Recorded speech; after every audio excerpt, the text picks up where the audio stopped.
Today, Congress is taking action to prevent a looming strike by rail workers. And if this goes through, it will disrupt the transportation of fuel, food, and other goods. ABC 10's Bridget Biarlo joining us from the rail yards in Roseville.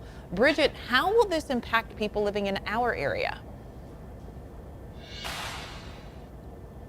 Bria, if a rail strike happens, it's going to cost the U.S. economy $2 billion a day. So for you as the consumer, expect to pay more on everything from food at the store to your next Amazon delivery. And if you travel by Amtrak here out of Roseville, expect your travel plans to be disrupted because the people who man the lines will be off the job. We are hearing from the head of Amtrak who is saying that services nationwide are going to be impacted. So he is urging Congress to intervene well before the deadline to avoid that hassle.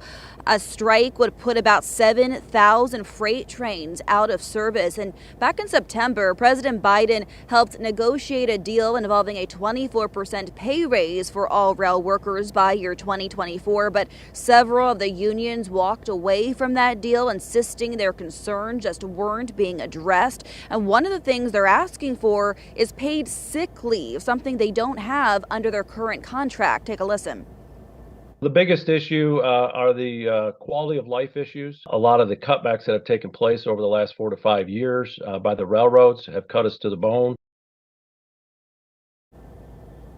When he says quality of life, he's talking about paid sick leave. They want paid time off if they're ill or if they want to go to medical appointments. And if they do go on strike, it's going to impact our country's ports, one of those ports being the Port of Stockton in our area. We are talking with them coming up this morning, and they say they don't want to see a strike happen. They're willing to enter an agreement, but they are taking preparations for a, quote, safe and orderly shutdown if a strike were to occur, Bria.